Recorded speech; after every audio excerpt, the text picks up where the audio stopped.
The holofeed flickered, casting azure light across the bridge of the Resolute as an entire star system vanished. One moment, the Kepler 442 system blazed with 5 worlds and their parent star. The next, nothing but expanding plasma and the cold void of space. Fleet Commander Finley stood motionless, hands clasped behind his back, watching the impossible. His hazel eyes tracked the energy readings scrolling across the tactical display, each number confirming what his mind refused to accept. An entire star system, gone, in seconds. "Sir," Adeline's voice cut through the bridge's stunned silence. His chief engineer leaned forward over her console, auburn braids swinging as her fingers danced across the controls.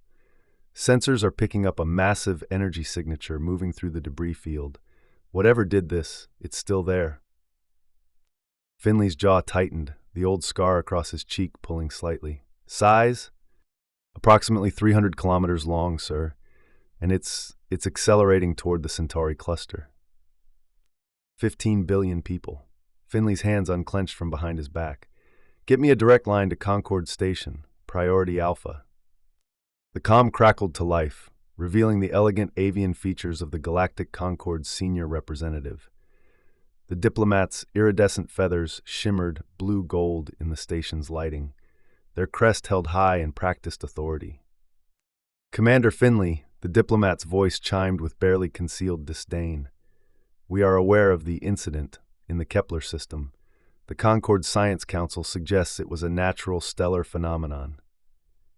"Natural?" Finley's voice cut like a blade. "Something 300 kilometers long just vaporized a star and is heading for populated space. That's not natural. That's a weapon." The diplomat's crest flared slightly. "Your species has a tendency toward dramatic interpretations, Commander. Earth's violent history colors your perception of—" "My perception?" Finley stepped closer to the view screen, his hazel eyes narrowing. "My perception is that something just committed genocide on a scale that makes Earth's wars look like playground scuffles. And it's not done." Behind him, Adeline's hands flew over her console. "Sir, I'm picking up smaller energy signatures breaking off from the main body. Looks like drones. Dozens of them." The tactical display erupted with red markers as unknown contacts swarmed toward the Resolute. Finley's training kicked in, forged by years navigating Earth's unpredictable storms and volcanic fields. Evasive maneuvers. Signal the escort ships. Defensive formation Chaos 7. "Chaos 7, sir?" his helmsman asked, confusion evident. "You heard me. Adeline, can you boost our shield harmonics?" She was already moving, her green eyes sparkling with the thrill of a new challenge. "Give me 30 seconds to reroute power from the secondary systems. I can probably squeeze another 15% efficiency out of the generators."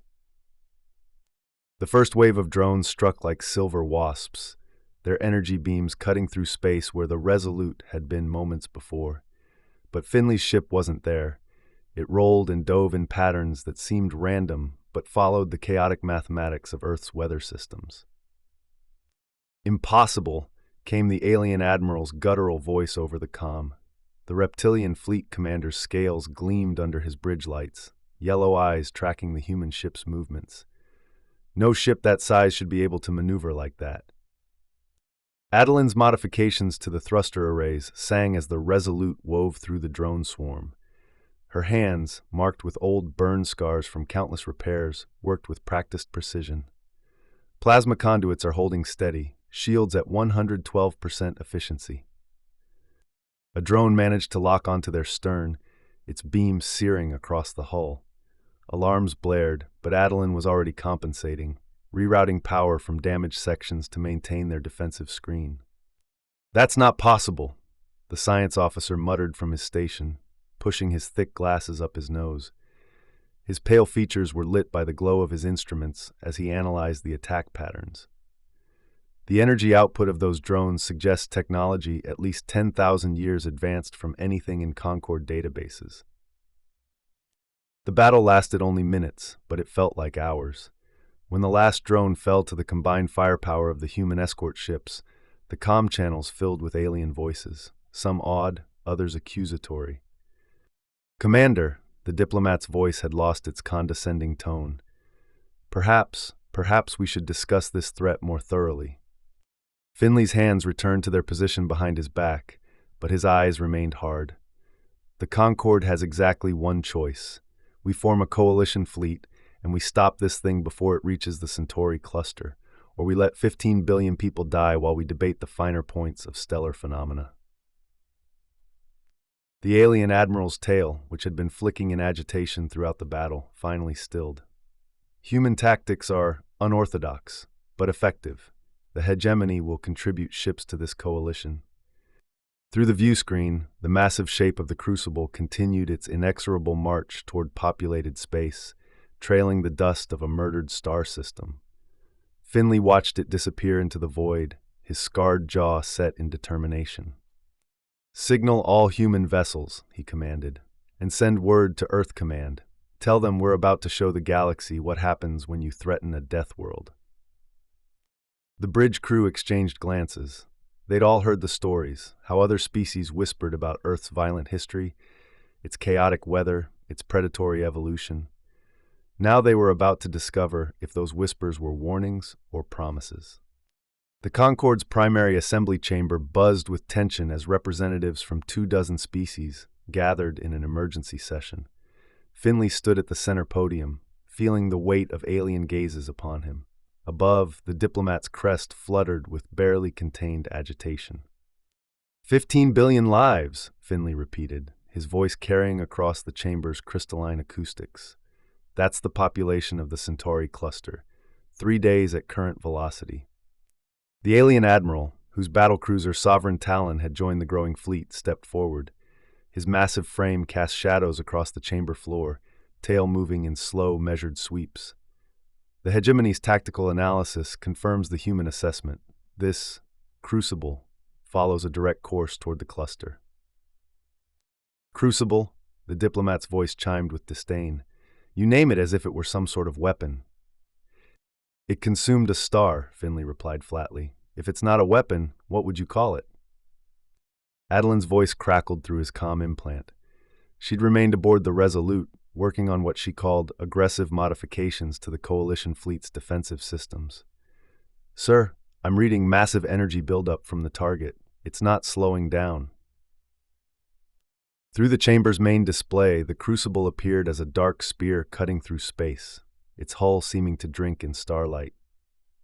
The science officer's analysis scrolled alongside the image, dense alloys, energy signatures that defied conventional physics, and a trajectory that would intersect with the Centauri cluster in 71 hours. The Concorde's fleet protocols require a full debate before committing to military action, the diplomat announced, their feathers ruffling with official authority. We cannot simply charge into battle based on human enthusiasm. Enthusiasm? Finley's hands unclenched from behind his back, moving to his sides. Is that what you call trying to prevent genocide? A low rumble of discontent rippled through the assembled delegates. The Ursoid representative, a massive bear-like creature with golden fur, spoke in a voice like grinding stone. The humans have a point. The Kepler system is gone. The evidence is undeniable. Evidence of what, exactly? Challenged the aquatic delegate, their translator rendering their subsonic speech into clipped standard. We have no proof of hostile intent. Perhaps this is simply a natural phenomenon we don't understand. The science officer's nervous laugh echoed through the chamber. Natural? Sir, the energy output would require converting approximately 4 solar masses into pure energy. That's not natural. That's engineering on a scale that makes our best technology look like stone knives. His fingers tapped against his tablet, pulling up holographic displays of the Crucible's internal structure. These scans show massive internal chambers, power conduits, and what appears to be a control matrix. This isn't some cosmic accident, it's a machine. The alien admiral's yellow eyes narrowed as he studied the data. The tactical implications are significant. If this construct can destroy star systems, conventional defensive strategies are meaningless. Which is why we need to act now, Finley pressed, before it reaches the cluster, before it can demonstrate its full capabilities on populated worlds. The chamber erupted in debate, alien voices rising in a dozen languages. The diplomat's crest flared to full extension as they called for order, but the chaos continued. Finley watched the display showing the Crucible's approach, calculating time and distance. "Enough," he said, his voice cutting through the noise. "You want to debate? Fine, debate, but I'm taking my fleet to intercept that thing. Anyone who wants to help preserve galactic civilization is welcome to join us." "You cannot act unilaterally," the diplomat protested. "The Concord has jurisdiction." "The Concord has bureaucracy," Finley interrupted. "The Crucible has firepower. I know which one will win in a straight fight." He turned to leave, but the alien admiral's voice stopped him. "Commander, the hegemony will stand with Earth. Our ships will join your formation." "As will the Ursoid Defense Force," rumbled the golden-furred representative. "The bears of Kodiak Prime remember their debt to humanity." One by one, other species announced their support. Not all. The aquatic civilizations remained neutral. The insectoid hive minds declared the matter irrelevant to their concerns, and several smaller species simply lacked the military capacity to contribute. But enough. 37 ships from 8 different species converging on the Crucible's projected path. "Adeline," Finley spoke into his comm as he strode toward the docking bay. "How are those modifications coming?" "Just finished the last one," came her reply, satisfaction evident in her voice. "The Coalition ship's shield arrays are now synchronized to our frequency. Should give us better defensive coverage when we engage." "When we engage," the science officer muttered, pushing his glasses up his nose. "Not if, when. Anyone else find that ominous?" The alien admiral's tail flicked with what might have been amusement. "Your species has a curious relationship with danger, Commander. Most civilizations would approach such a threat with extreme caution." "Most civilizations," Finley replied, stepping into the transport that would take him back to the Resolute, "didn't evolve on a world that tries to kill them every day." As the transport accelerated toward the human flagship, Finley could see the Coalition fleet forming up. Sleek alien vessels moving in perfect formation, their lines clean and precise, and scattered among them the human ships, angular, aggressive, built for survival rather than elegance. The Crucible had destroyed one star system, but it had never faced a coalition led by a species that had learned to thrive in chaos, to find strength in adversity, to turn every challenge into an opportunity. It was about to learn what Earth meant when it called itself a Deathworld. The Helix Nebula stretched before the Coalition fleet like a vast cosmic storm, its ionized gases painting space in shades of crimson and gold. Somewhere within that stellar nursery, the Crucible had gone to ground, its massive form hidden among the turbulent energy fields. "Sir," Adeline's voice carried a note of excitement as she leaned over her sensor console, braids swinging with her movements. "I'm picking up gravitational anomalies throughout the nebula. Whatever the Crucible is doing in there, it's affecting local space-time." Finley stood at the center of the Resolute's bridge, hands clasped behind his back, watching the sensor readings cascade across the tactical displays. The nebula's interference was making conventional scans nearly impossible, but patterns were emerging in the chaos. "Science officer," he called to the pale young man hunched over his analysis station. "What's your assessment?" The science officer pushed his glasses up his nose, ink-stained fingers tapping against his tablet. "The energy readings are unprecedented, sir. I'm detecting power signatures that suggest the Crucible is actively manipulating the nebula's structure. It's not hiding, it's building something." The alien admiral's guttural voice crackled through the comm. "Coalition vessels report increasing radiation levels as we approach the nebula's outer edge. Recommend reduced speed and maximum deflector power." "Negative," Finley replied, his hazel eyes tracking the approaching energy wall. "We maintain current velocity. Adeline, can you boost our shields?"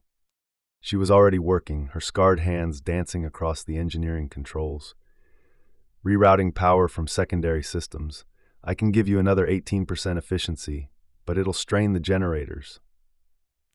"Do it." The Resolute plunged into the nebula's outer layers, its hull shimmering as charged particles cascaded over the deflector screens. Behind them, the Coalition fleet followed, though several alien vessels immediately began dropping back as their more delicate systems registered dangerous radiation levels. Human ships seem unaffected, the alien admiral observed, his yellow eyes narrowing in surprise. How is this possible? Earth's magnetosphere, Adeline explained, her voice carrying over the comm.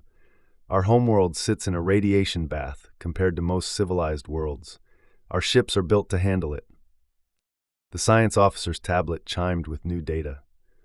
Sir, I'm detecting a pattern in the nebula's structure. The Crucible isn't just hiding, it's farming, harvesting raw materials from the stellar nursery. Farming for what? Unknown, but the energy expenditure suggests construction on a massive scale. Whatever it's building, it's using the nebula's entire mass as raw material. Finley's jaw tightened, the old scar pulling slightly. Signal the fleet. All ships advanced to combat formation were going in. The deeper they penetrated into the nebula, the more violent the environment became.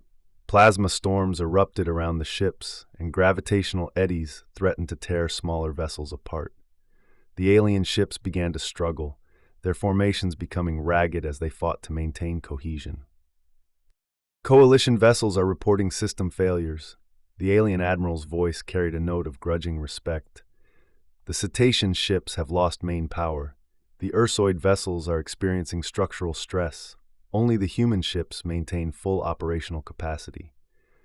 Adeline's hands flew over her console as she monitored the fleet's status. Sir, I'm reading massive energy spikes from the nebula's core. Whatever the Crucible is doing, it's accelerating.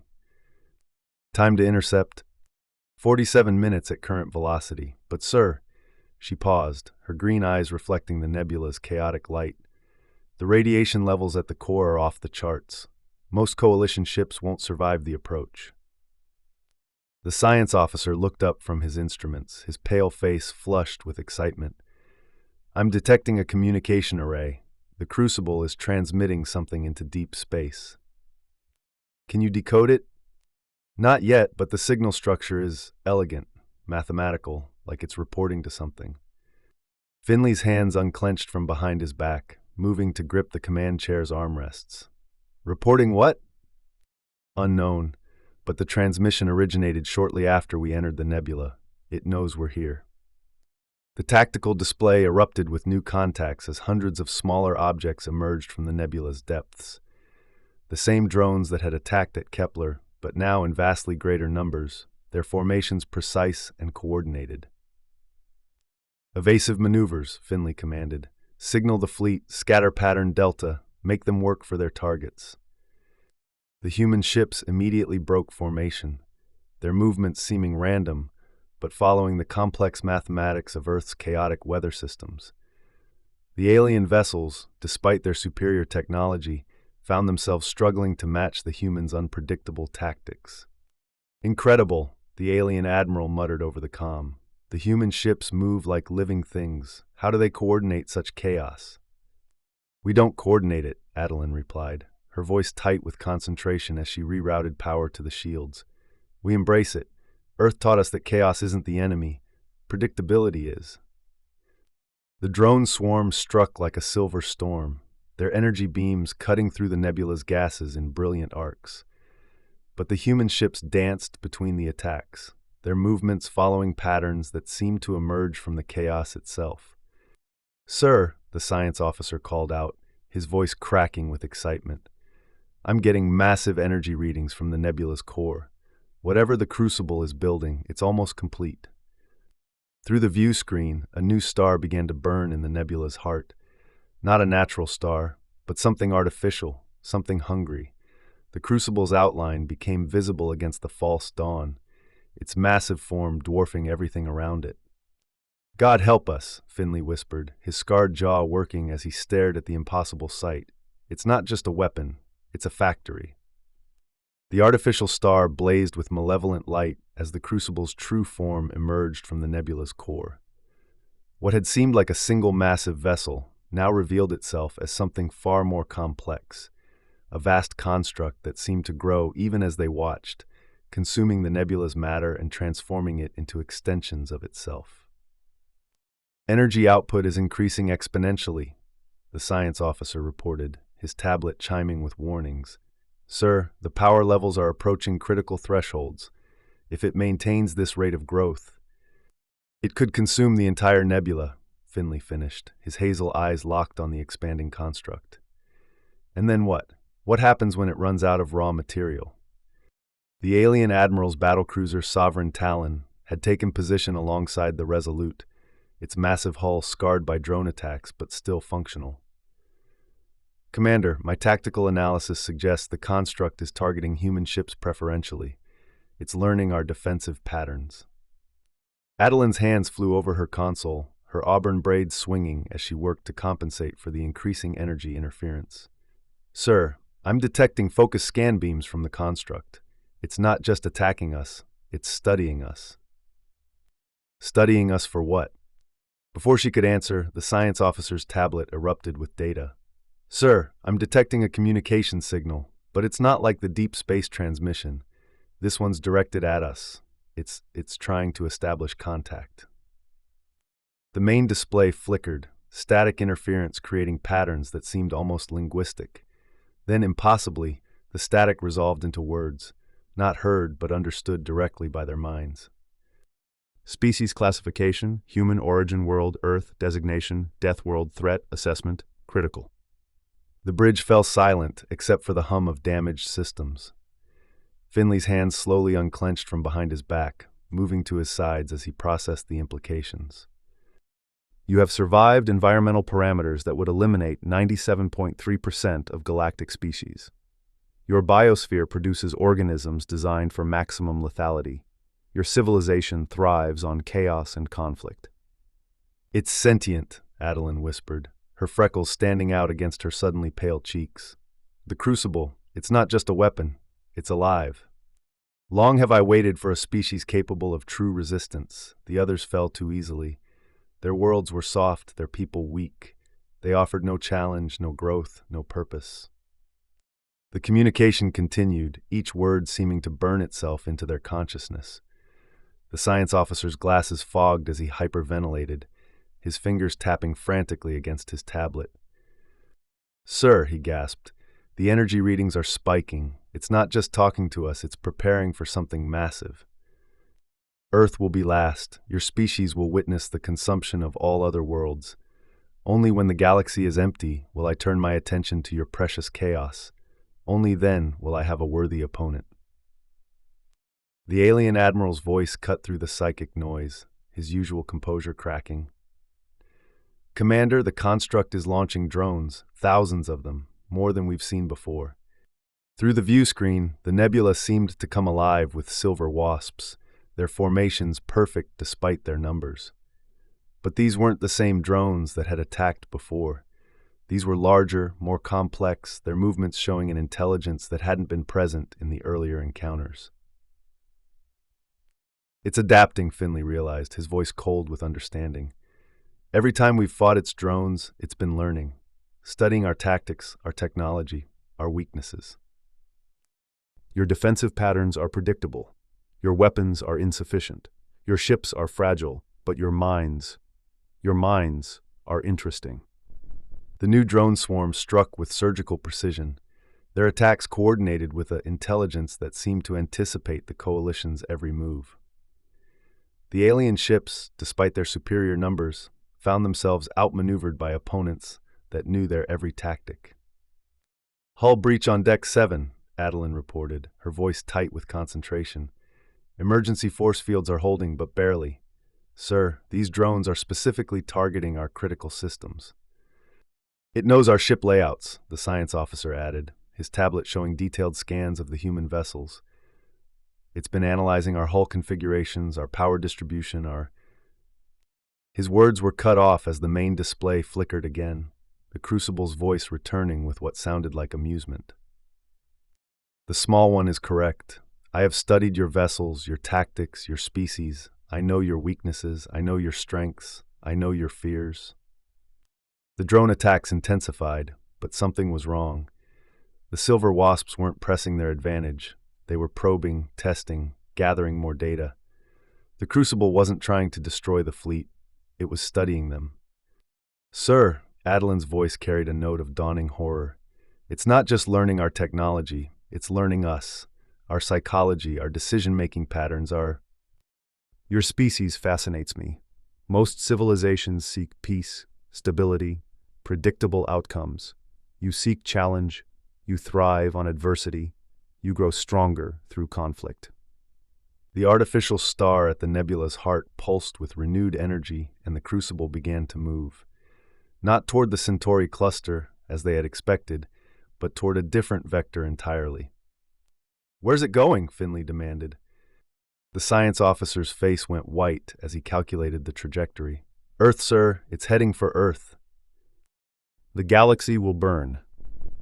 But first, I will learn. I will understand what makes a Deathworld species unique. I will study your homeworld, your evolution, your very essence." The communication cut off, leaving the bridge in stunned silence. Around them, the drone swarm began to withdraw, their silver forms disappearing back into the nebula's depths. The Crucible's massive form continued its slow acceleration, leaving the stellar nursery behind as it began its journey toward the Sol system. 36 hours, the science officer whispered. At its current velocity, it'll reach Earth in 36 hours. Finley's scarred jaw worked as he stared at the retreating construct. "Signal the fleet. All ships, emergency acceleration. We're going home." As the Coalition vessels struggled to match the Crucible's pace, Finley found himself wondering if they were leading a rescue mission or a funeral procession. The galaxy's most advanced weapon had just declared its intention to study Earth and everything that made humanity unique. The question was, would there be anything left of Earth when it was done? The emergency session aboard the Resolute was chaos incarnate. Representatives from every coalition species had gathered in the main briefing room, their voices rising in a dozen languages as panic overtook diplomatic protocol. The alien admiral's tail lashed with agitation, while the diplomat's crest flared in full defensive display. 36 hours, the cetacean representative's translator rendered their subsonic distress into clipped standard. The construct will reach Earth in 36 hours, and you want us to follow it directly into the Sol system? The tactical situation is impossible, the alien admiral growled, his yellow eyes narrowing as he studied the holographic display. The construct has demonstrated the ability to destroy entire star systems. Leading it to Earth is strategic suicide. Finley stood at the head of the table, his hands clasped behind his back, watching the coalition crumble in real time. The Ursoid delegate had already withdrawn their ships, citing unacceptable risk to crew safety. The insectoid hive minds had declared the matter beyond their operational parameters. Even the hegemony's support was wavering. "So we abandon Earth?" Finley's voice cut through the cacophony. "Let the Crucible study our homeworld at its leisure?" "Perhaps," the diplomat said carefully, their feathers ruffling with diplomatic caution. "Evacuation would be the more prudent course. The Concorde has protocols." "Evacuation?" Adeline's voice crackled through the comm from the engineering deck. "Sir, Earth has 12 billion people. Even if we had the transport capacity, which we don't, where would we evacuate them to?" The science officer looked up from his tablet, his pale face flushed with nervous energy. The Crucible's communications suggested it wants to study Earth's biosphere. If it's as intelligent as it claims, it might preserve the ecosystem for analysis. "Might," Finley repeated, his hazel eyes hard. "You're suggesting we bet 12 billion lives on might?" "What choice do we have?" the alien admiral demanded. "The construct outmasses our entire fleet by several orders of magnitude. Its technology is millennia ahead of our own. Its defenses are untested," Finley interrupted. "We've fought its drones, but we've never engaged the main construct. We don't know what it can't do." The diplomat's crest flared higher. "Commander, your species' tendency toward aggressive solutions is well documented, but this is not a situation that can be resolved through brute force." "Isn't it?" Finley's hands unclenched from behind his back, moving to grip the table's edge. "The Crucible told us it's been waiting for a species capable of true resistance. It's been consuming civilizations for who knows how long, and none of them fought back effectively. Maybe that's the problem." You're suggesting we attack something that can destroy stars? The cetacean representative's translator rendered their disbelief into sharp electronic tones. I'm suggesting we show it what it means to threaten a Deathworld. The briefing room erupted in arguments, alien voices rising in a symphony of disagreement. But through the chaos, Adeline's voice cut clear and sharp over the comm. Sir, you need to see this. I've been analyzing the Crucible's energy patterns, and I think I've found something. The holographic display shifted, showing the massive construct's internal structure. Adeline's modifications to the sensor arrays had penetrated deeper than before, revealing complex systems within the alien vessel. The Crucible's power distribution isn't as uniform as we thought, she continued, her excitement evident despite the dire circumstances. There are nodes, junction points where energy flow converges. If we could disrupt them... You're talking about infiltration, the alien admiral said flatly, sending teams inside that thing. It's suicide, the diplomat protested. The internal environment would be completely hostile to organic life. Would it? The science officer pushed his glasses up his nose, his fingers tapping against his tablet. The Crucible's communications suggest it's interested in preserving life forms for study. Its internal environment might be designed to accommodate biological visitors. Finley studied the display, his tactical mind working through possibilities. How long would it take to reach these junction points? Unknown, Adeline admitted. But sir, the Crucible's heading for Earth. It's not trying to hide anymore. If we could get inside while it's focused on the planet... It's a trap, the alien admiral stated. The construct is intelligent. It knows we'll try to stop it. It's counting on us following it to Earth. Then we don't give it what it expects, Finley replied. We don't follow it to Earth. We get there first. The briefing room fell silent as the implications sank in. The diplomat's crest slowly folded back against their skull. Commander, they said carefully, Earth's defense grid is formidable, but it was designed to repel conventional invasions. Against something like the Crucible. Earth's defense grid isn't what I'm counting on, Finley said quietly. I'm counting on Earth itself. He turned to address the assembled representatives. The Crucible called Earth a Deathworld. It's not wrong. Our planet has been trying to kill us since the day we crawled out of the oceans. Ice ages, volcanic eruptions, asteroid impacts, plagues, predators. We've survived them all.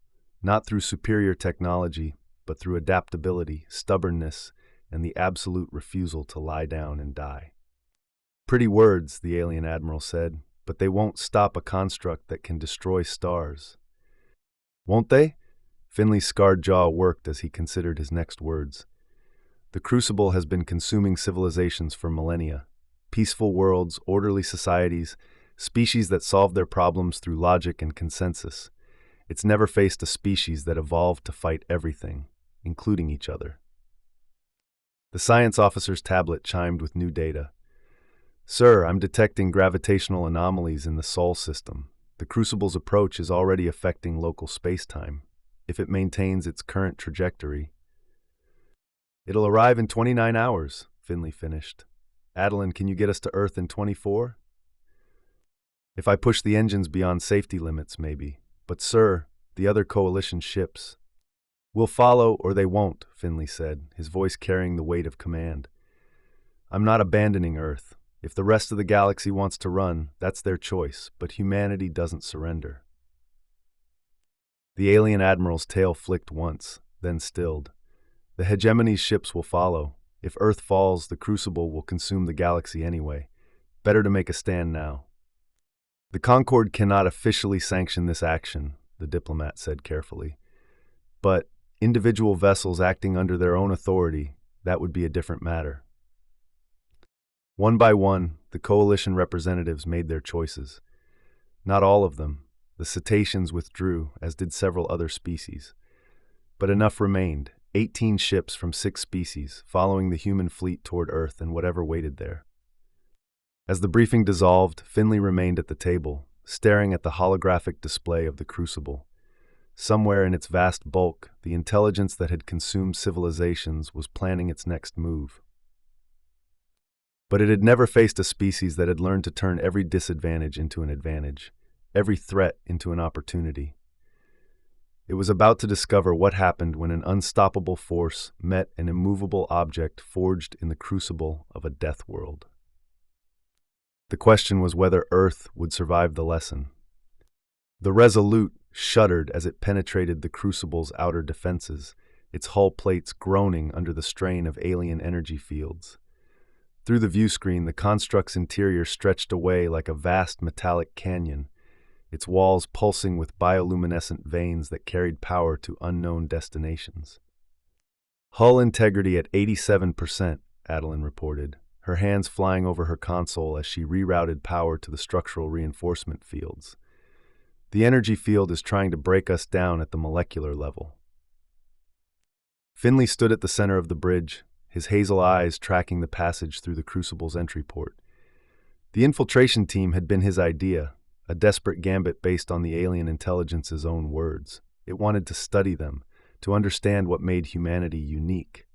That curiosity might be their only advantage. "Sir," the science officer called from his station, tablet chiming with new data. "I'm detecting massive internal structures ahead. This isn't just a ship, it's a city the size of a small moon."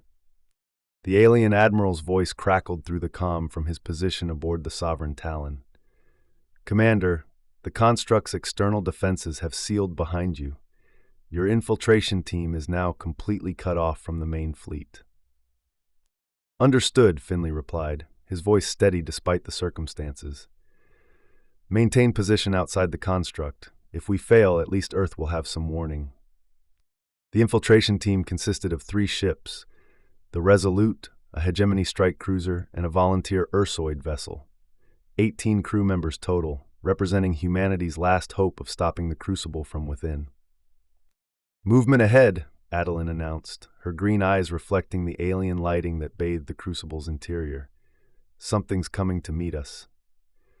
The internal docking structures that emerged from the construct's walls defied conventional understanding of physics. They flowed like liquid metal, reshaping themselves to accommodate the 3 infiltration vessels. As the ship settled into the alien berths, atmospheric readings showed breathable air flooding the docking bays. "It wants us to disembark," the science officer observed, his nervous laugh echoing in the sudden quiet. "The atmospheric composition is perfect for human physiology. How does it know our respiratory requirements?" "It's been studying us," Finley replied grimly. "Remember what it said. It knows our weaknesses and our strengths." The away team consisted of 6 individuals: Finley, Adeline, the science officer, the alien admiral, and 2 Ursoid warriors whose golden fur gleamed under the bioluminescent lighting. As they stepped onto the Crucible's deck, the metal beneath their feet seemed to pulse with life. "The walls are organic," Adeline breathed, running her scarred hand along the nearest surface, or at least biomechanical. "This isn't just technology, it's evolved." The corridors stretched ahead in impossible configurations, their geometry shifting subtly as the team progressed. What had seemed like a straight passage would curve without warning, leading them deeper into the construct's heart. The science officer's mapping equipment registered impossible readings, spaces that existed in 3 dimensions but somehow connected to other spaces that shouldn't be reachable. "Commander," the alien admiral's voice carried a note of unease his species rarely displayed.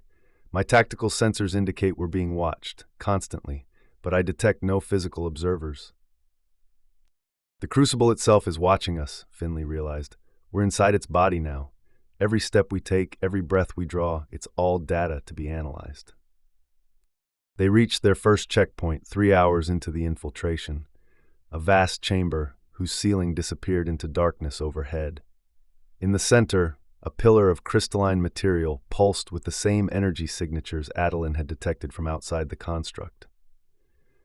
"That's one of the power distribution nodes," she confirmed, her tablet displaying detailed scans of the alien technology. "But it's more complex than I thought. This isn't just a conduit, it's a processing center." The science officer approached the pillar cautiously, his glasses reflecting its prismatic light. "I'm detecting quantum-level computations occurring within the crystal matrix.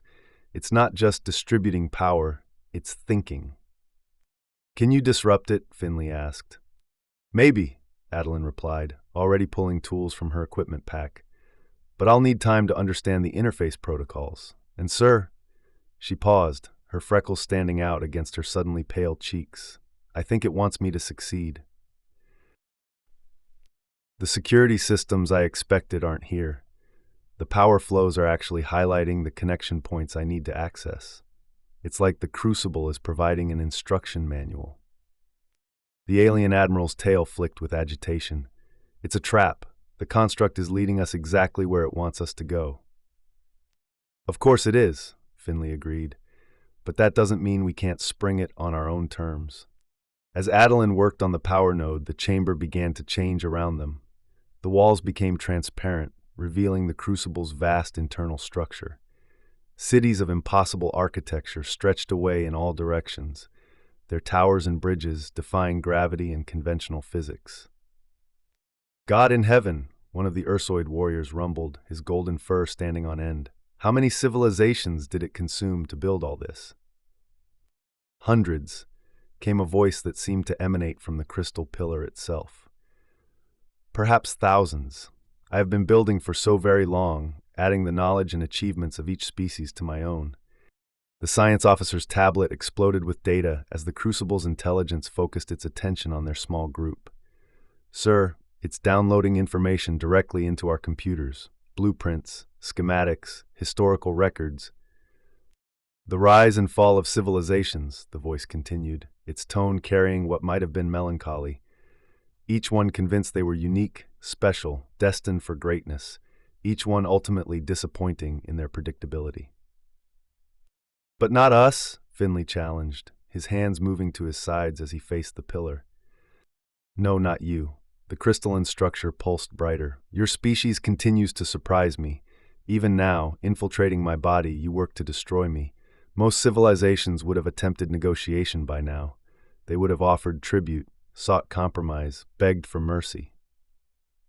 Humanity doesn't beg, the alien admiral stated, his yellow eyes reflecting the pillar's light. No, the voice agreed. You fight. Even when fighting is hopeless, even when logic suggests surrender, you continue to resist. It is refreshing.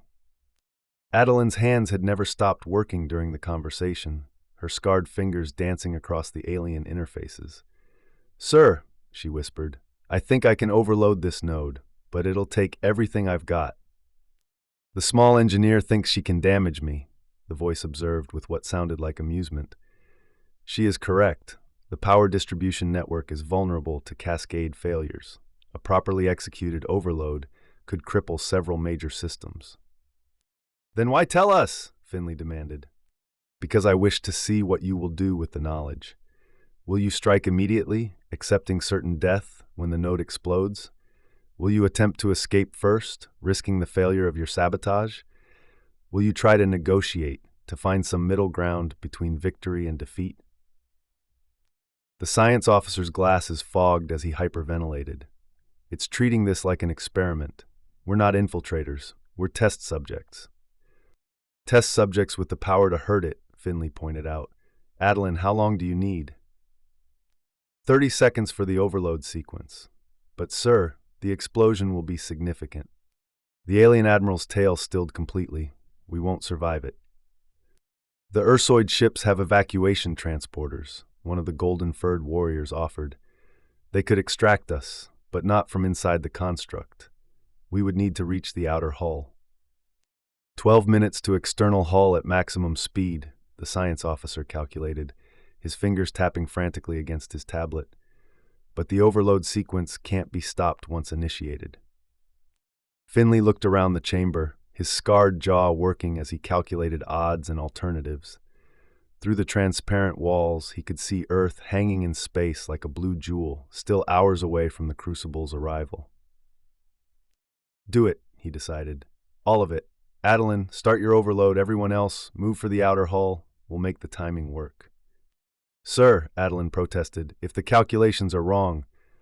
Then we die trying, Finley finished. That's what Deathworld species do. The Crucible's voice seemed to carry approval as Adeline's hands flew over the alien controls. Yes, This is what I hope to see: commitment without compromise, victory or death with no middle ground.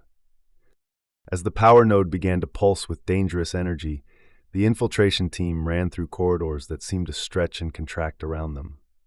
Behind them, the Crucible's vast intelligence watched their progress with something that might have been pride. It had waited so long for a species worthy of true study. It was about to learn whether humanity would prove as fascinating in death as they had in life. The Crucible's corridors twisted around them like a living maze, each passage designed to test the infiltration team's resolve. As they raced toward the outer hull, with Adelin's sabotage counting down behind them, the construct began its true examination of humanity's capabilities. "The path is changing," the alien admiral reported, his yellow eyes tracking the shifting geometry around them.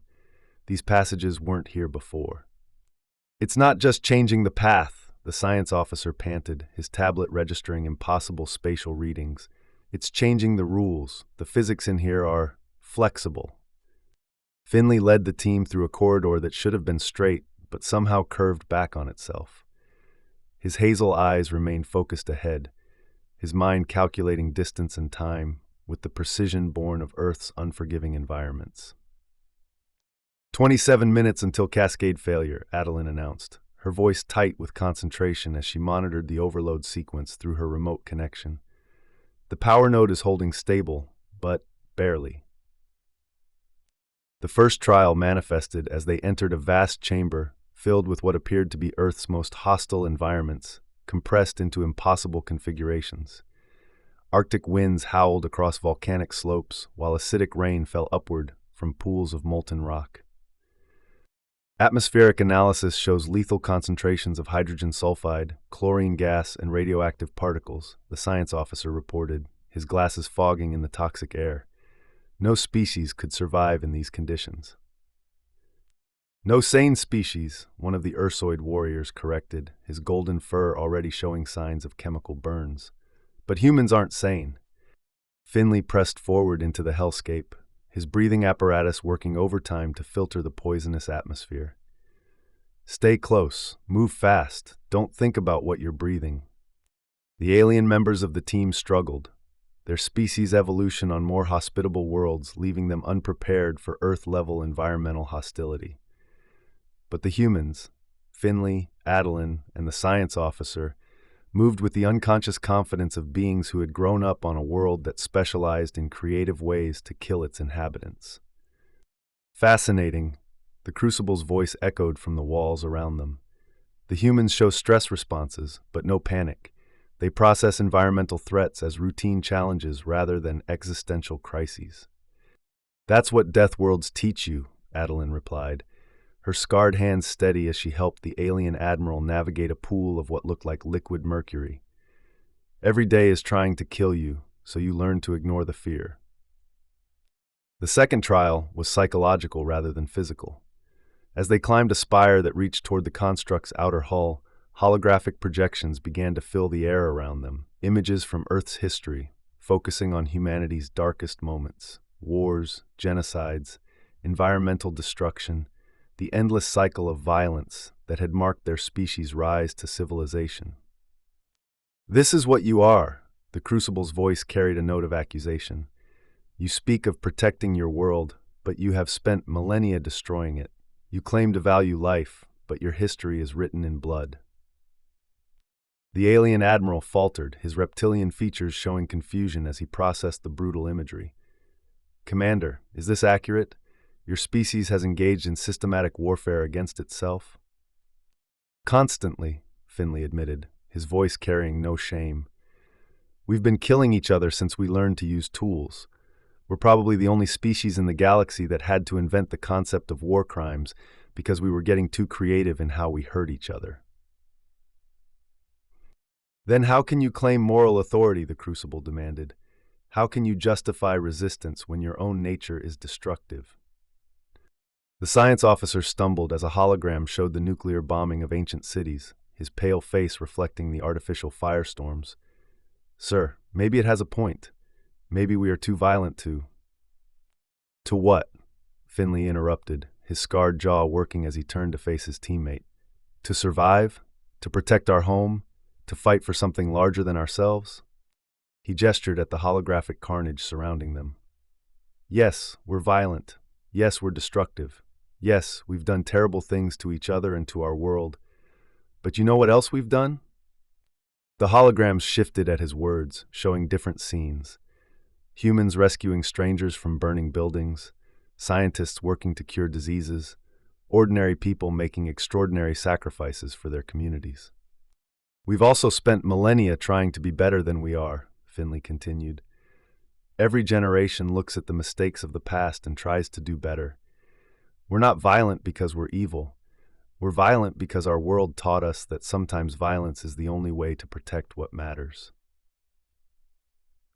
17 minutes to cascade failure, Adeline announced, but her voice carried a note of wonder as she watched the evolving holographic display.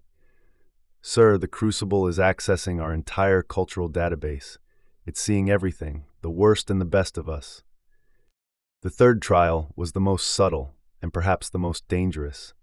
As they approached the construct's outer hull, the team found themselves moving through what appeared to be exact recreations of their own memories.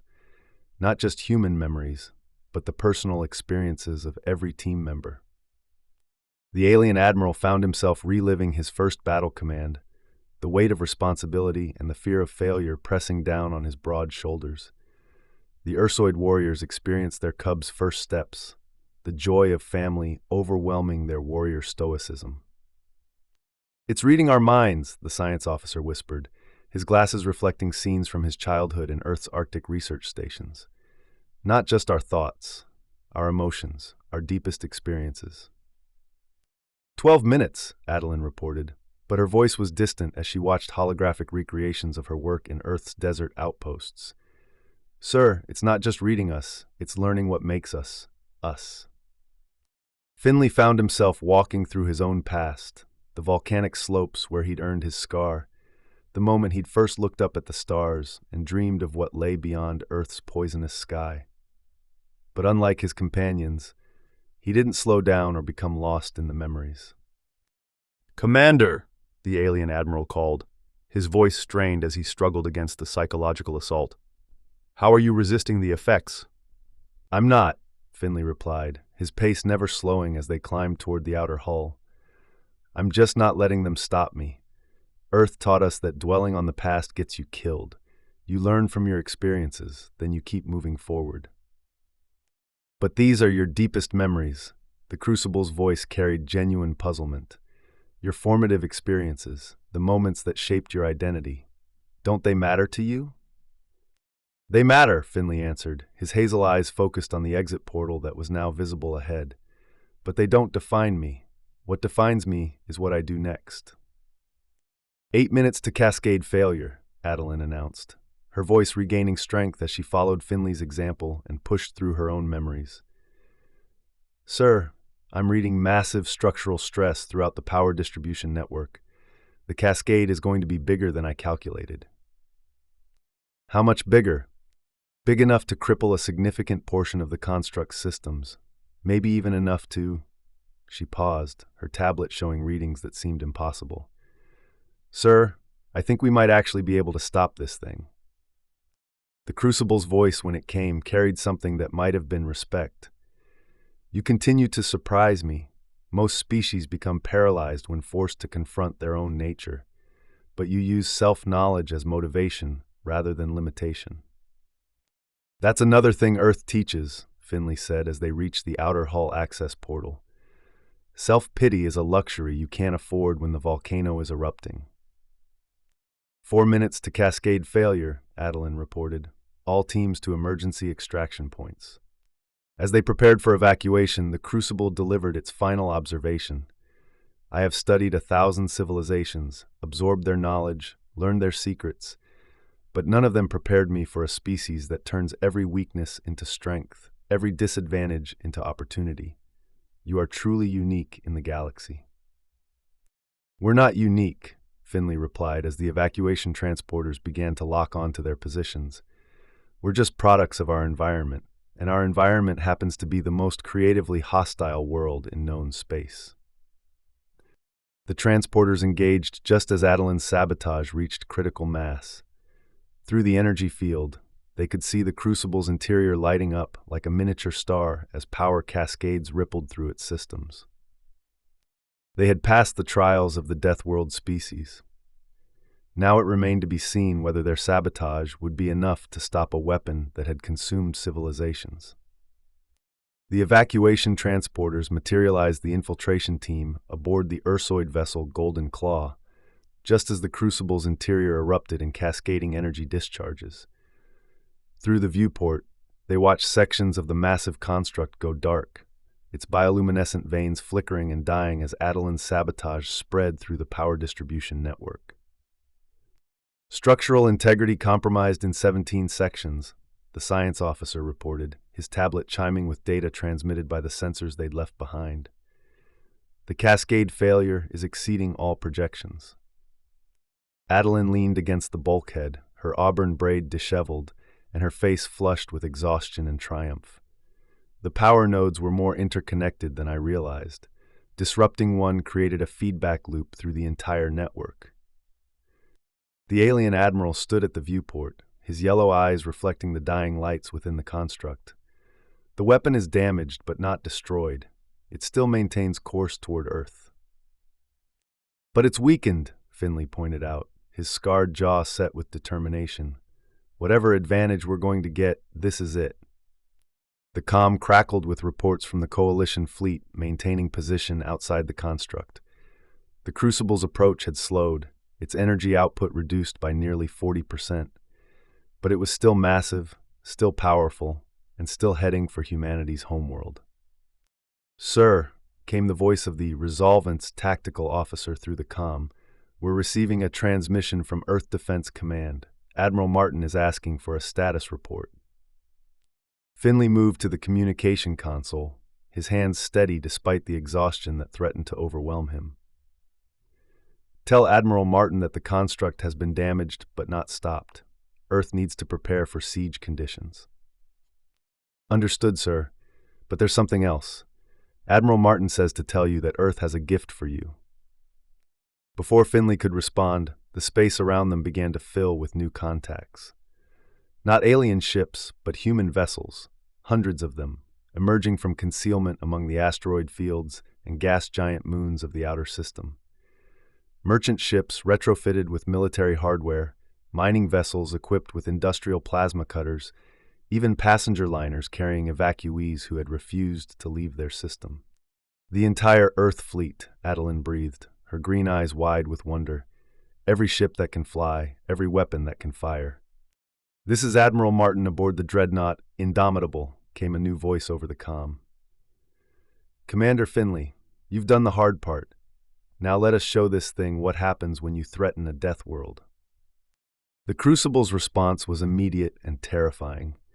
Its damaged systems redirected power to weapons arrays that had remained hidden throughout their infiltration. Energy beams capable of cracking continents reached out toward the approaching Earth fleet, but something was wrong. The beams scattered and diffused, losing coherence before they could reach their targets. The power disruption, the science officer realized, his glasses reflecting the tactical display. The cascade failure damaged the weapon's focusing systems. It can generate massive energy, but it can't concentrate it effectively. "Then we press the advantage," Finley decided. "Signal the fleet, attack pattern chaos maximum. Every ship, every weapon, focus fire on the damaged sections." What followed was unlike any battle in recorded galactic history. The Earth fleet moved in patterns that seemed random, but followed the complex mathematics of their homeworld's weather systems.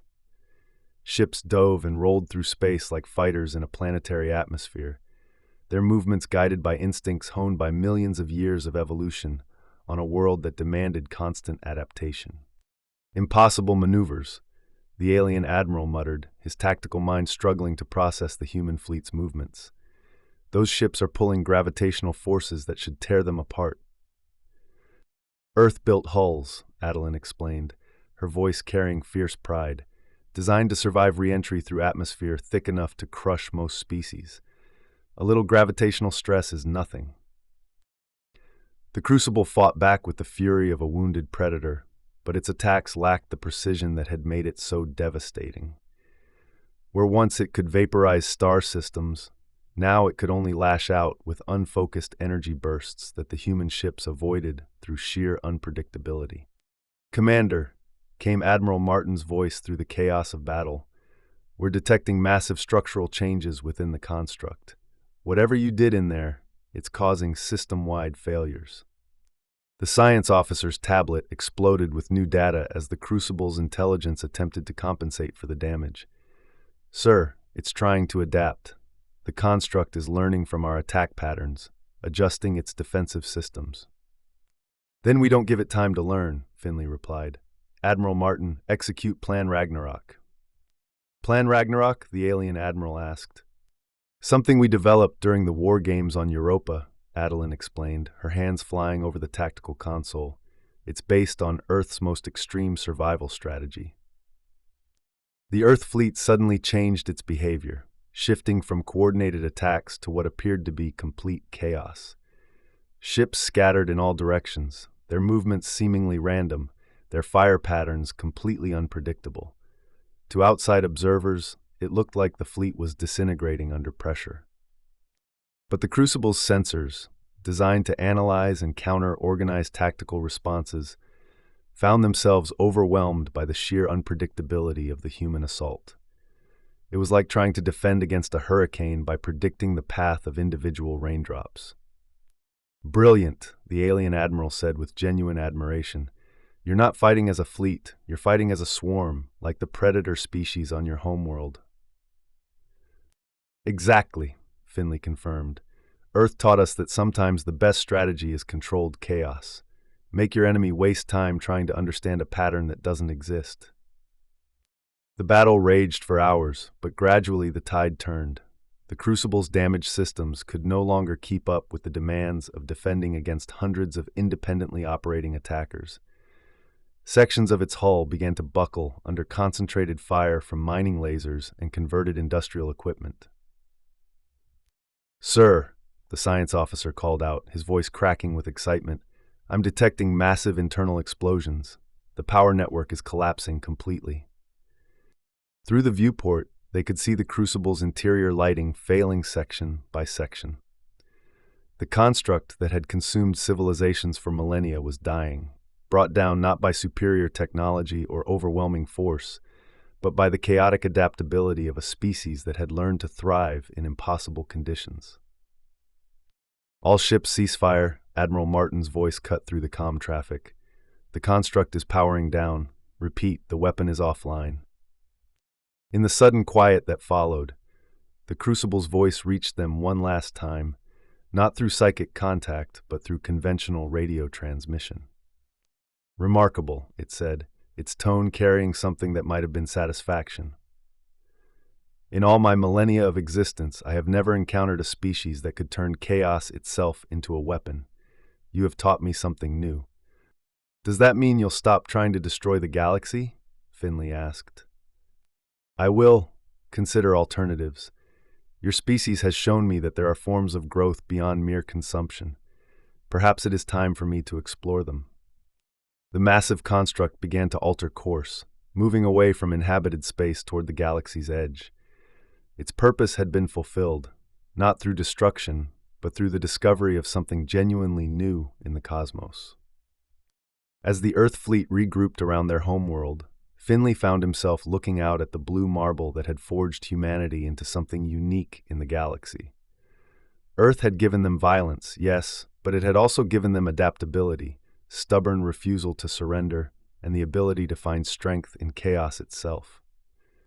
"Sir," Adeline said softly, moving to stand beside him at the viewport, "what do we do now? The galaxy saw what we're capable of. Things are going to change." Finley's scarred jaw worked as he considered the implications. "Then we make sure they change for the better. Earth didn't make us conquerors. It made us survivors. There's a difference." The science officer looked up from his tablet, his pale features animated with excitement. "Sir, I'm receiving data transmissions from the Crucible. It's sharing its knowledge, the accumulated wisdom of 1,000 civilizations.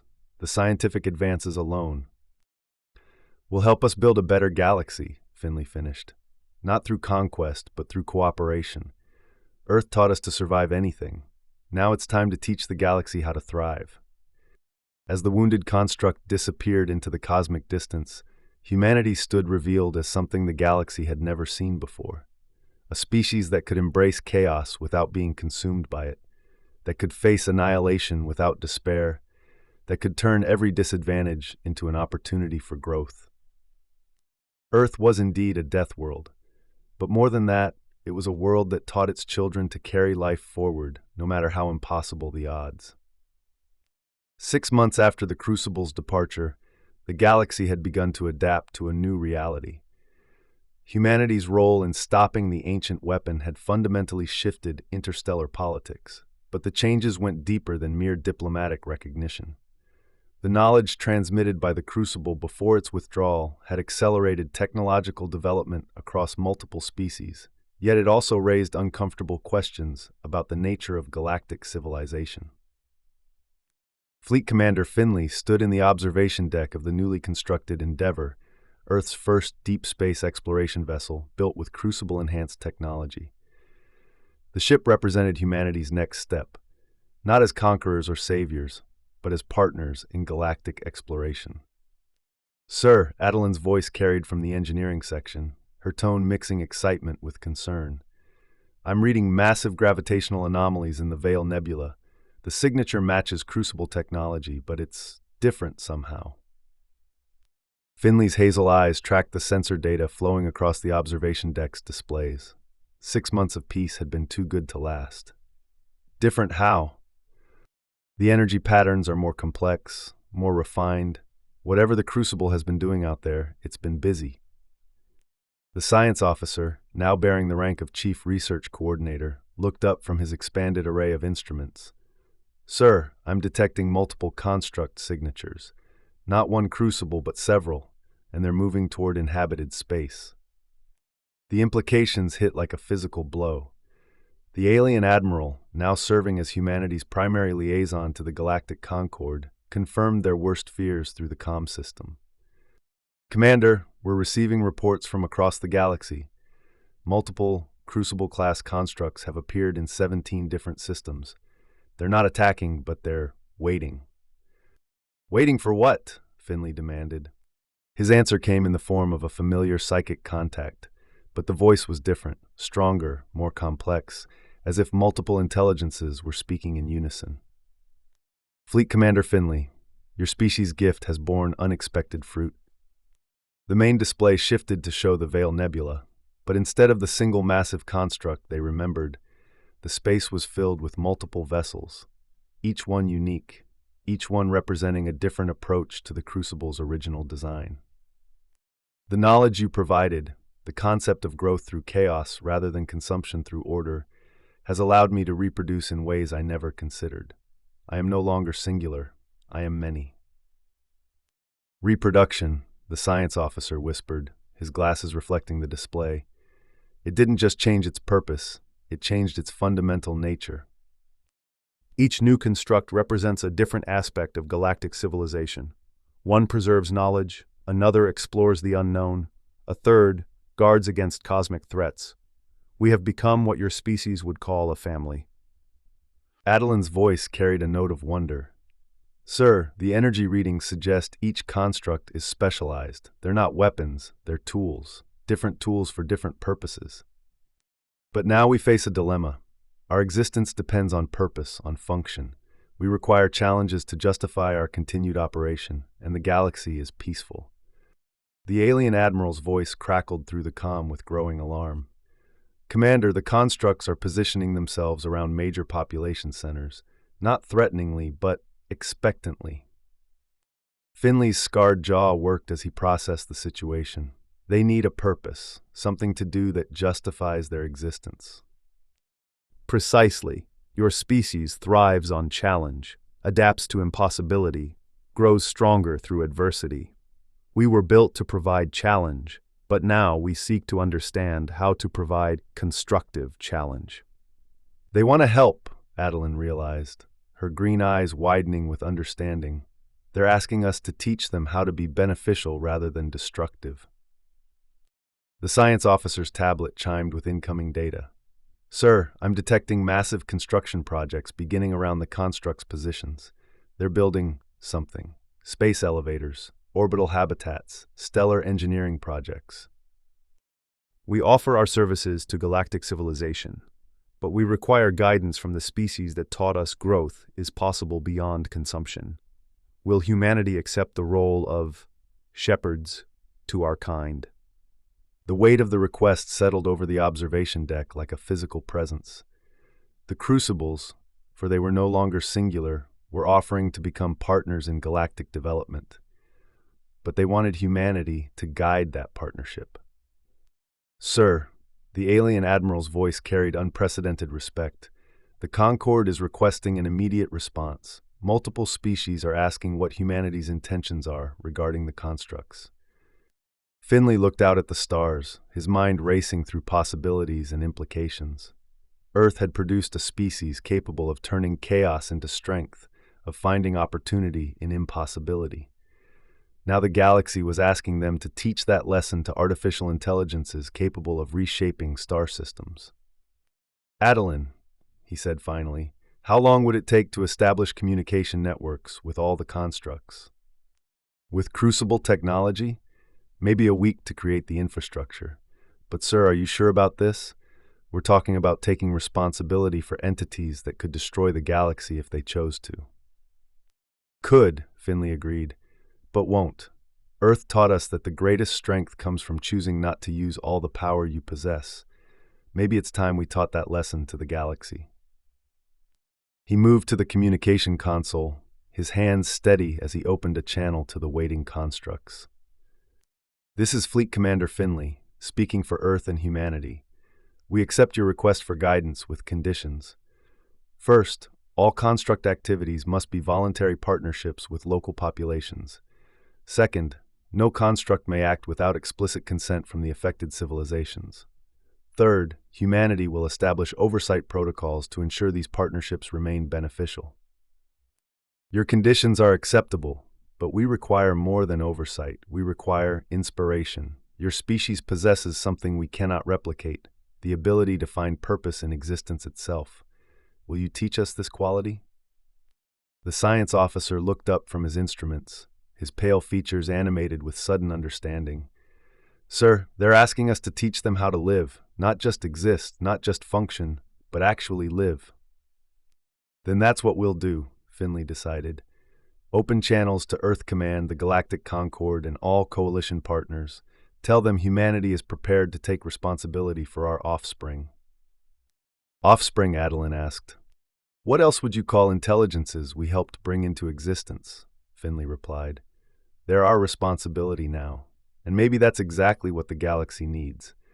A partnership between the species that learn to thrive in chaos and the intelligences capable of reshaping reality itself.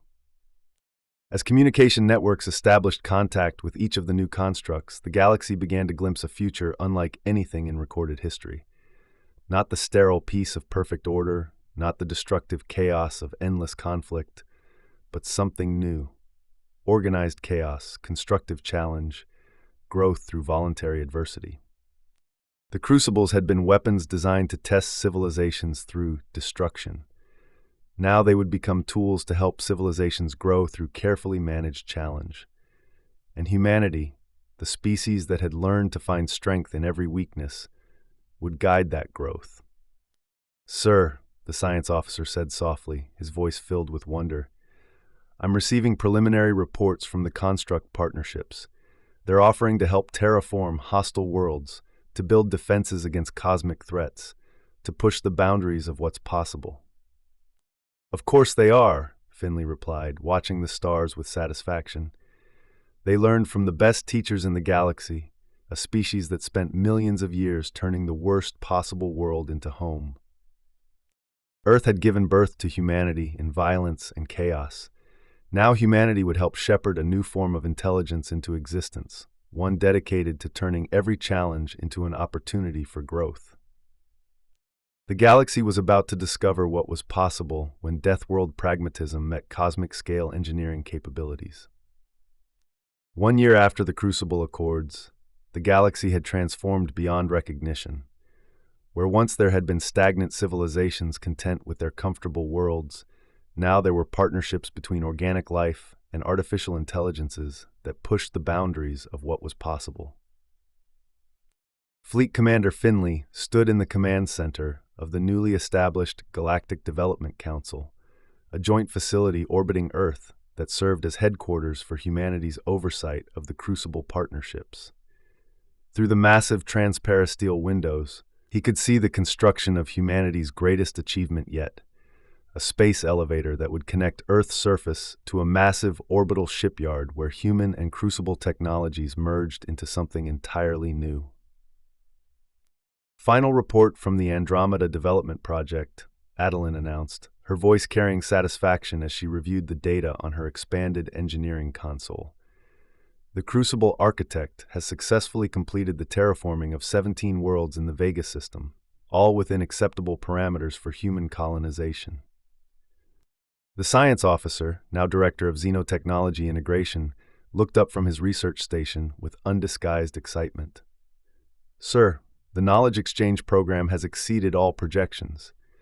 The Crucibles have provided technological advances equivalent to 10,000 years of natural development, while our cultural input has given them creativity. Creativity?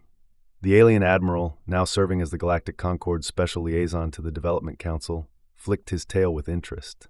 Explain. They're improvising, the science officer replied, pushing his glasses up his nose. The Crucible Explorer